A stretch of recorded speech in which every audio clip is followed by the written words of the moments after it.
এসেছে ওদেরকে আমাদেরকে দাও। বুঝতে পারেন নাই? তোমাদের ঘরে যে দুজন, তোমার ঘরে যে দুজন মেহমান এসেছে, ওই দুজন মেহমানকে নিতে এসেছে। লূত আলাইহিস সালাম বলছেন যে আমার হাউলাই বানাতি ইন কুনতুম ফাইলিন, তোমাদের যদি বিয়ে করার ইচ্ছা থাকে, আমার মেয়েরা আছে, তাদেরকে বিয়ে করা প্রয়োজনে।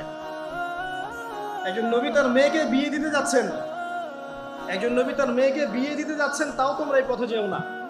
তখন এই কওমে লূতের লোকরা বলছে, তুমি খুব ভালো করে জানো হে লূত আমরা কি জন্য এসেছি। তখন তিনি বলছেন, আলাইসা মিনকুম রাজুলুন রশীদ, তোমাদের মধ্যে কি একজনও ভালো মানুষ নাই? এরপরে আল্লাহর আযাব আসলো। লূত আলাইহিস সালাম এবং তার স্ত্রী চলে যাচ্ছেন। তার স্ত্রী কিন্তু আবার ঈমানদার ছিলেন না, সে পিছনে ফিরে বারবার দেখছে। নূহ আলাইহিস সালামের স্ত্রী যেমন ঈমানদার ছিলেন না, লূত আলাইহিস সালামের স্ত্রীও তেমনি ঈমানদার ছিলেন না। নবীর স্ত্রী হওয়া সত্ত্বেও তারা কিন্তু জাহান্নামে যাবে। তো এই লূতকে ধ্বংস